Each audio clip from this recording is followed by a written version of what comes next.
The last question was, is there anything we haven't talked about that you would like to discuss? And they called on Hillary first. And she said, yeah, I'm really upset about this lead poisoning in the water in front of this house.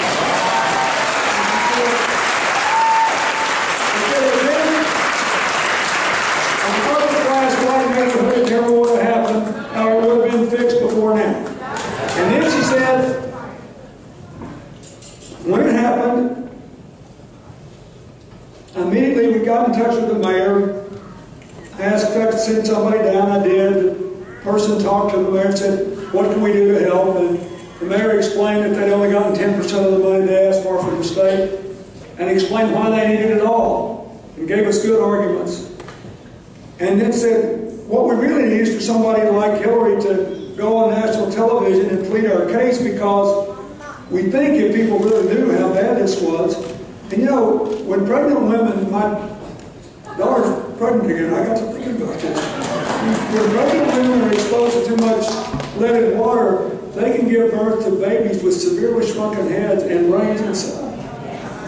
And even if they aren't subject to apparent physical deformities, it can be very bad for their brains. And so she did the interview. And then they got the money. Now, she was the only one who did that. When they asked her opponent, who was a good person, and he was outraged. And it was genuine. But what he said was, the governor ought to resign. Now maybe he should, I don't think he will. But the point is, it's easy to place blame. It's hard to make change. It's hard to make change. And when you're president, there are those great, great days.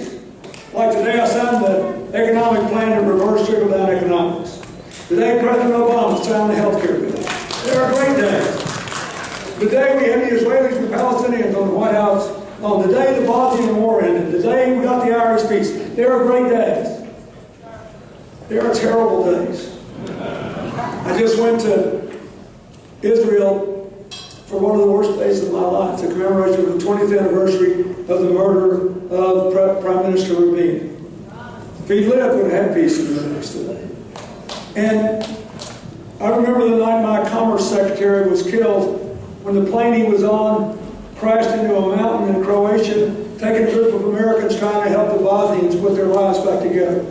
Ron Brown was the finest Commerce Secretary this country has had in 16 years.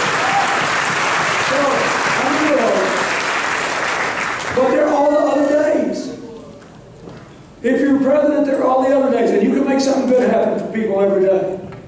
A real change agent makes something good happen every day. When Hillary got out of law school, women were in a minority. She had a degree from a fancy school. She could have gone anywhere in the She went to work for the Children's Defense Fund. She worked on a lot of projects, but the two that impressed me most is she went to Alabama and posed as a mother coming in there and went to one of those segregated academies, and because they were claiming tax exemptions of your money that they weren't entitled to. And she walked into that academy and said she had a little child she wanted to enroll, but she said, I really want to know if it's going to be an all-white school. Now, this was in the early 70s. And they said, oh, yes, ma'am. She had them. But that was a gutsy thing to do back then. And then she went to South Carolina, the home of the founder of the Children's Defense Fund, Mary Wright Edelman, to find out how come so many African-American teenagers were being kept for years and years and years in adult prisons. And they made a report on that, and they changed that too. She's made something good happen every place she's ever been. She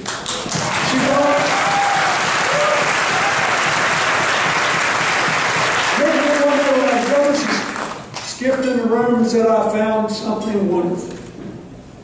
I said, what is it? She said, we got a real problem, Bill.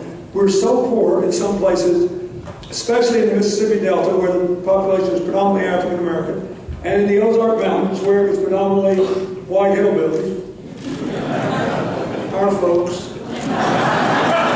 But they were poor. 6 of the poorest counties in America were there then. 3 and 3. And she said, all these little kids have parents who can't read. They're starting school not able to learn. They'll never catch up. There was no kindergarten, much less any pre-kindergarten, much less any child care with standards. She said, I found a program in Israel called Home Instruction Program for Preschool Youngsters. Teaches these folks to be their kids' first teachers. It's working like a charm. And we ought to bring it here.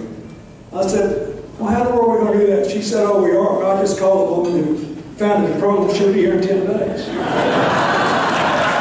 Next thing you know, she's dragging me around these little hippie graduation programs. Next thing you know, it's in 26 American states. So before there was kindergarten, before there was pre-kindergarten, there were thousands and thousands and thousands of young people who started school better prepared to learn and have had better lives because she always makes something good happen.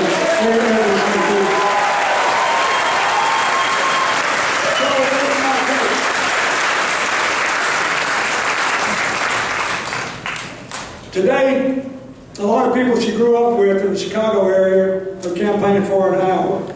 If your best friend at 12 is still your best friend, all those things the Republicans say about her can't be true. Unless they have a toy theft ring, you are by definition a good person if you still got your best friend from childhood. Then in a few days, there'll be nearly 90 people from Arkansas going all the way to New Hampshire from Arkansas, paying their expenses, and a lot of them can barely afford it. She hadn't lived there in 23 years, but they know her. They believe in her, they trust her, and they're going to go door to door to try to do what they think is right for America's future.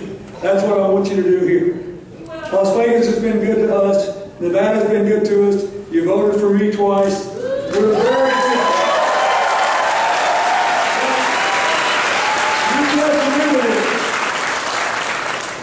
This election's about you and your future. This election is about who is going to allow you to shout from the rooftops at the end of the next president's service, yes, we're better off than we were. Yes, our kids have a brighter future. Yes, we're coming together, not being torn apart. Yes, we're safer and stronger in a world that's working together instead of fighting and killing each other. If you want to say that, elect Hillary.